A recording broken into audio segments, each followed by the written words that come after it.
No, I think it's okay to break a spine every time. I think that's fine. I don't think there are any issues with that. And if you want to dog your pages, I don't think there's any issues with that either.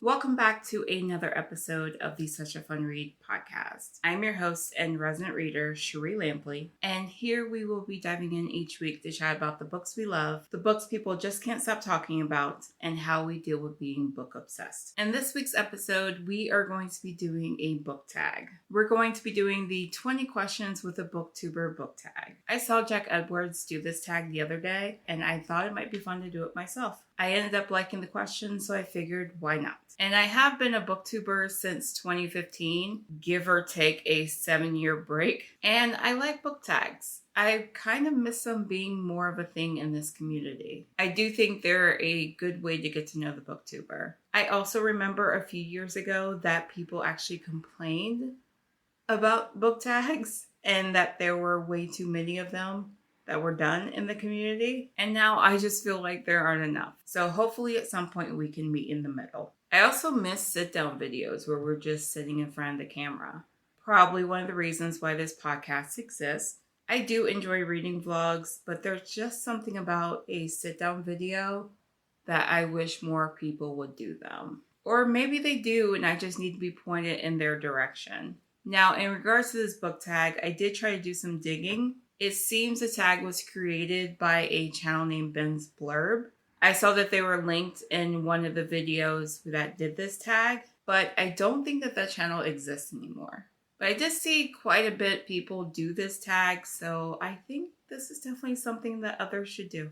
Now, without further ado, let's just get into these questions. So question 1 is, how many books is too many books in a series? And for this, I don't really know if I have a particular answer. I mean, my favorite are trilogies, but I do understand if you need an extra book. So I guess that would be a quartet. What is the name of 4 books in a series? Is it a quartet?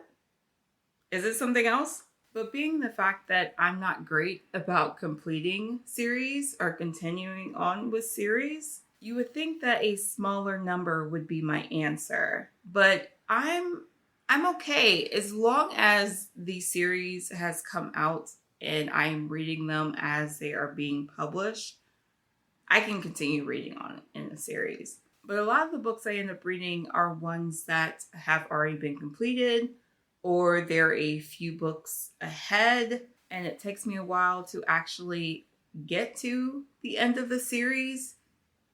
I'm not a big fan of marathoning series. Whenever I've tried to marathon a series, I end up in like a reading slump. So that doesn't help matters. But at least if I'm able to say, hey, I'm going to read a book in this series month per month, then I'm most likely able to complete or get current in that series. But that's not even answering the question. I think my answer is 10, double digits. Once you get to double digits, that's when it feels like these are a lot of books. There are a lot of books in this series. There seem to be a lot of books to tell the story. And were all these books really needed? Question 2. How do you feel about cliffhangers? I don't think I hate them. Wait, let me not lie. I don't know. I think about the books I've read with cliffhangers. I know Red Rising has a few cliffhangers, and I think about movies. I know when I went to go see the new Into the Spider-Verse movie, which I love, by the way, but when I went to go see that movie and it got to the end and there was a cliffhanger, I wasn't happy. But that was because I was enjoying myself so well. I don't know. But time has passed and I am more okay with there being a cliffhanger. I think I'm okay with cliffhangers. Actually, I think cliffhangers would work for me. Because if there is a cliffhanger, it is going to make me want to pick up the next book a lot quicker. And I just talked about how I'm not that good at completing series. So whatever is able to help me complete series, if it's a cliffhanger, whatever it is, put it in there. Question 3, hardback or paperback? So this one is all about what mood I'm in. It is very much all about what mood I'm in. Sometimes I'm in the mood to read a hardcover, and sometimes I'm not. Sometimes I'm definitely in the mood to just read a paperback, and I'm looking on my bookshelves and I see a bunch of books that are hardcovers that I just want to read in that moment. But because they are not paperback, I either don't read them or I end up just listening to the audiobook instead of reading it physically. It really does depend on what mood I'm in. I do definitely like the way hardcovers look on the shelf. I'd say paperbacks are probably easier to travel with, but I have a Kindle also. So now if this question was ebook or physical book, the answer would be physical book. Even though I have my Kindle, I mostly read physical books. But honestly, whether it's a hardcover or a paperback, it really does depend on what mood I'm in. Question 4, favorite book. So I've mentioned my favorite series, the Red Rising Saga by Pierce Brown, and also the Also series by Deborah Harkness. I don't know if I have a standalone favorite book. I know if you asked me this question about a decade ago, I would probably say History of Love by Nicole Cross, but it's been so long since I read that book, and maybe I'll do a reread of it. I'm not sure. I don't know why I'm talking about rereading, because I have so many new books I want to read.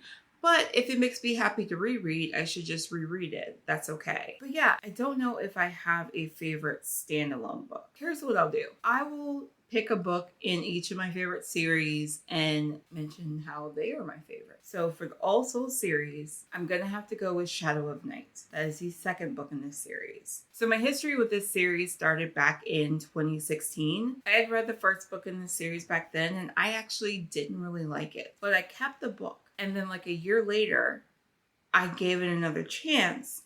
And it felt like I was reading a totally different book. I don't know if that's happened for any of you. That's happened to me twice. First with The Magicians by Lev Grossman. That's another series I have not completed. And I think I read that first book in like 2016. And I never watched the show either because I wanted to complete the series before I watched the show. But anyways, I reread A Discovery of Witches and I really enjoyed that book. Then about a month or two later, I decided I was going to read the second book in the series, Shadow of Night. And I don't know if it was just the perfect time for me to read it or what it was, but I became obsessed with those characters.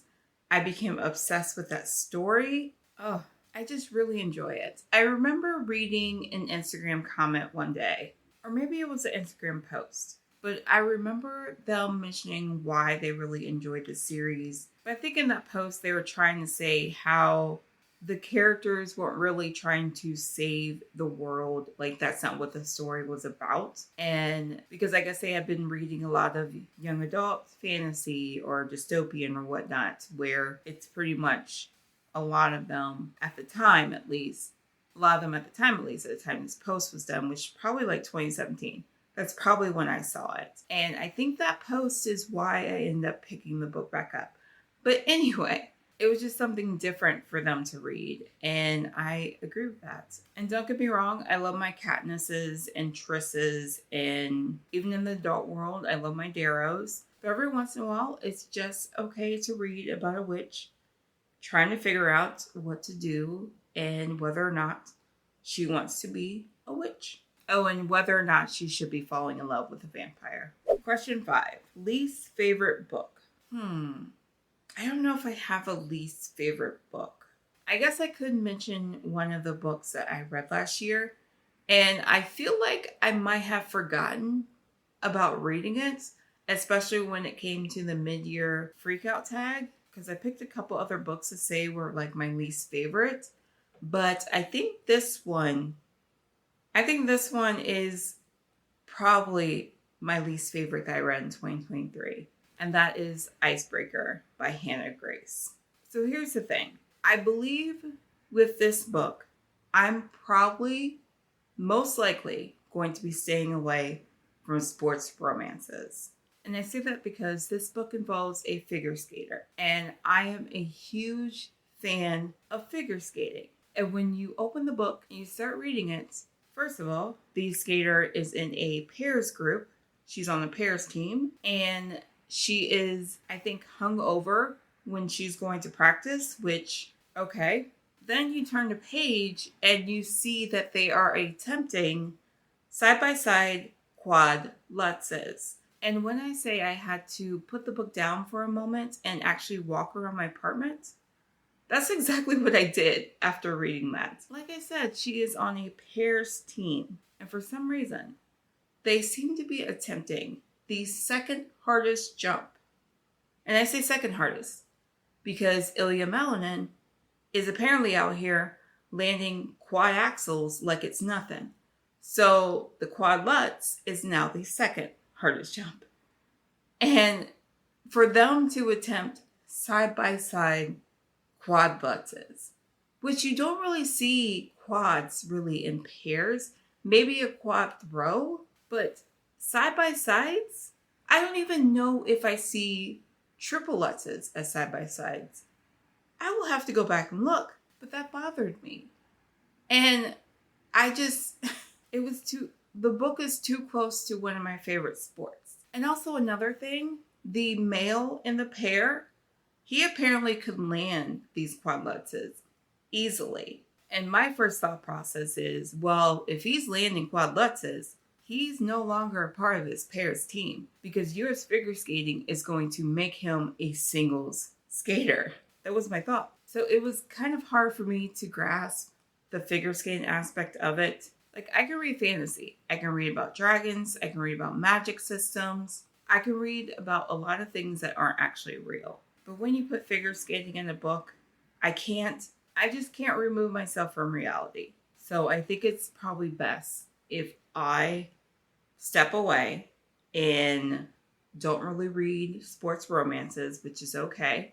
Also with the book, I would say I didn't really like the romance of it. I think it tried to start as enemies to lovers, which it wasn't. And it also felt like the book was too long. It's like 450 pages or something around there, which it is at least 150 pages too long. Maybe 125. After a while, it just felt like it dragged on. So yeah, I guess I would say Icebreaker by Hannah Grace is my answer for this one. I do have another one. That would be my least favorite of 2023. But if I had to pick one of a book that I didn't even finish. Now, I don't normally DNF books. I have just put books down and then gone back to them later. That I have no problem doing. Whether it's weeks later, months later, or even years later, I do go back to the book and I either restart it or pick up where I left off. But there's a book that I got about 150 pages in and I realized this is not a book for me. This is not a book for me. This is not something that makes me happy reading. And that book is Crave by Tracy Wolff. I don't know where my copy is. I do still own it because I started annotating it, but I don't think that is a book that I will ever go back to reading. It wasn't for me. It really wasn't for me. That's all. Yeah. Question 6. Love triangles. Yes or no? You know, there are good love triangles out there. I've read the first book in Outlander. Yes, only the first one. Of course, only the first one. But I read that one. And that love triangle makes so much sense. It makes a lot of sense. Do I prefer them? No. No, I don't. But if you can make them make sense, yes. If it actually serves the story, then sure. But if it's just thrown in there, just to be thrown in there, no. Heck, I don't even consider Twilight. I don't even consider that being a love triangle. I really don't. I don't think Jacob ever stood a chance. I think if I'm to consider there being a love triangle, I have to believe that both of them stand a chance.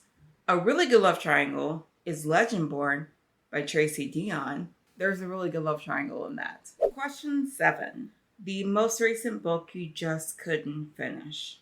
Like I said, I don't really DNF books, so I guess the answer would be Crave, but that was so long ago. I don't even remember what year it was, but a book I have put down just for a bit until I get back to it It's Interesting Facts About Space by Emily Austen. The main character was just getting on my nerves. And she was just getting on my nerves. And when I'm in the mood for her, because I do want to know what happens when I'm in the mood for her, maybe I'll pick it back up. Question 8.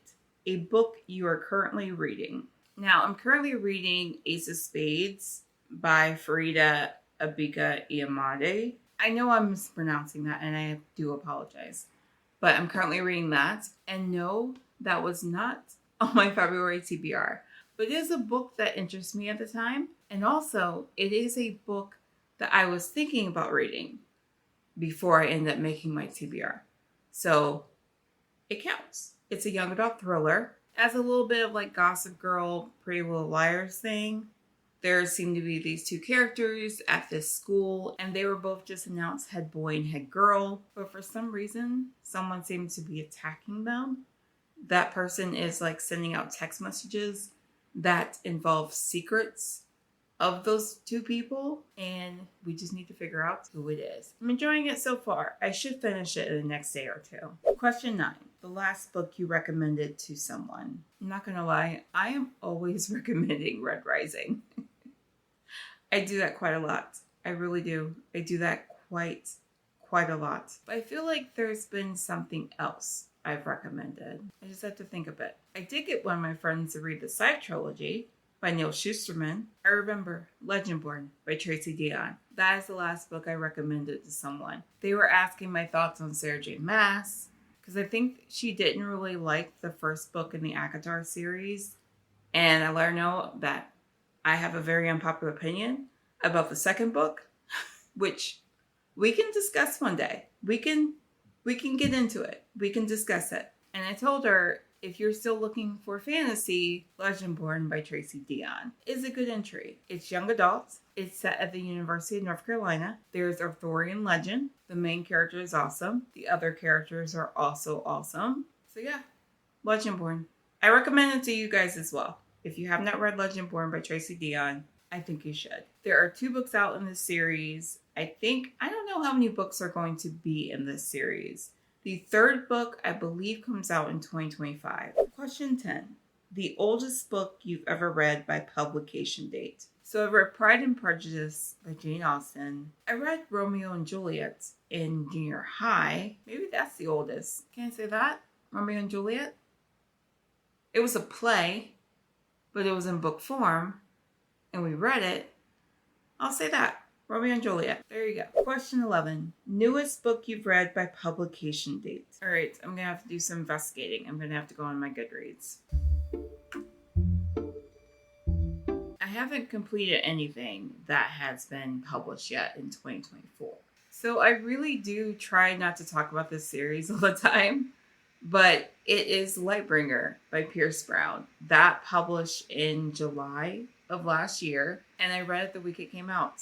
Or the week after it came out. I don't know. I read it in July and I really enjoyed myself. It was my favorite book of 2023.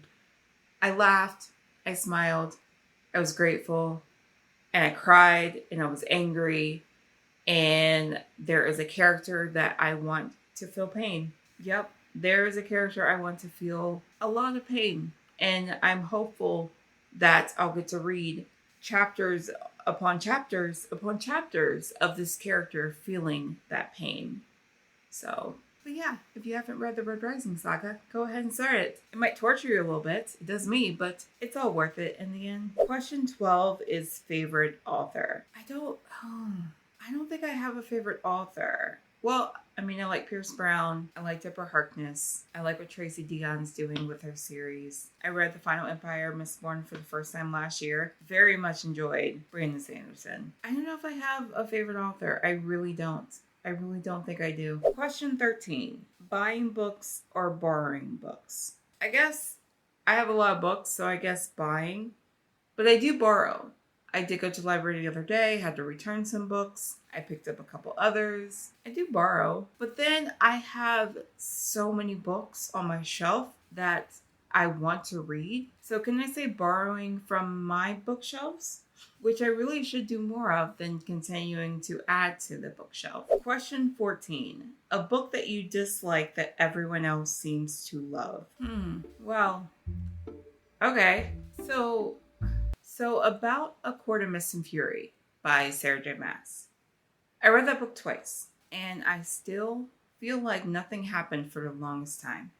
I don't know. I know so many people love that book. I don't. And I don't like Rhysand. And this isn't me being a Tamlin stan, because I am not, because I didn't really like Tamlin. I guess she grows as a character. I don't know. Yeah, and I know I'm pretty much in the minority with that take on that book, but that's okay. Every book isn't for everyone. That is quite alright. And as long as we all are aware of that. Also, I have not decided if I'm going to continue reading the Fourth Wing series. I didn't buy Iron Flame. I haven't decided if I'm going to.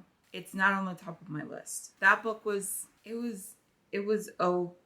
that book wasn't my favorite either. Question 15. Bookmarks are dog ears. Oh, I'm probably gonna piss even more people off, but I mean, I use a bookmark, but I have no issues dog earing a page. And I really don't understand why people get so upset about that. Like, I've seen so many people get upset about that. And I also break my spines as well. I don't see a problem with that. I don't see a problem with that at all. You do what makes you comfortable reading. I think it's okay to break a spine. I was going to say I think it's okay to break a spine every once in a while. No, I think it's okay to break a spine every time. I think that's fine. I don't think there are any issues with that. And if you want to dog your pages, I don't think there's any issues with that either. Question 16. A book you can always reread. Honestly, as weird as it might sound, when I'm in a book slump, I return to Red Rising. I don't know. I don't know why. Actually, I do know why, because I love the characters. That or the Hunger Games. I will return to the Hunger Games as well. Question 17. Can you read while hearing music? If there are lyrics, most likely not. I can have the TV on though. That I can. I can have the TV on in the background and do some reading. But if I have headphones on, or even my computer phone is right next to me, if there is music on and there are lyrics, it definitely takes me out of the book and I can't concentrate. So as long as it's not lyrical, I can do classical. I do a lot of movie scores. I definitely listen to a lot of movie scores when I read. Question 18. One or multiple POVs? I think for me, if there's just one POV, it is quicker for me to finish the book. Multiple POVs are fine, but I think just having one POV, I think I'm able to concentrate more and I'll be able to finish the book quicker. Question 19. Do you read a book in one sitting or over multiple days? Oh, this is definitely over multiple days. I don't think I've ever read a book in one sitting. Well, actually I did. I did read a book in one sitting. And guess what? I cannot tell you what the name of that book is or what it was about. I remember doing it though. I cannot tell you what the book was called. I know the cover was black. That is all I can tell you. I don't know. So I guess my answer is multiple days. Because if I read a book in multiple days, maybe it just sticks with me a lot more. Question 20. A book you've read because of the cover. I believe my answer is Vicious by V.E. Schwab. I read that back in, when did I read that? 2014, 2015? I read that back then, but I really like that cover. Also, I really like that book. That is one of my favorite books. So I definitely think I got that book based off of the cover. I definitely think so. And those are the questions. That wasn't too bad. I hope you're not all mad at me because of my takes on A Court of Mist and Fury or my take on dog earring or breaking spines. I mean, I didn't even have to mention breaking spines because that wasn't part of the question, but I just thought I would put that out there and let you guys know that I break paperback spines all the time. But that is all I have for today. And thank you so much for tuning into this week's episode of Such a Fun Read. I really hope you enjoyed it and I would love to know your thoughts, especially on breaking spines or dog earring. Please let me know your thoughts on that. And also don't forget to rate us 5 stars and show us love on your favorite podcast app. That would really help the show. And if you're watching this on YouTube, don't forget to subscribe so that you don't miss a new episode. And I will talk to you all next week. Happy reading!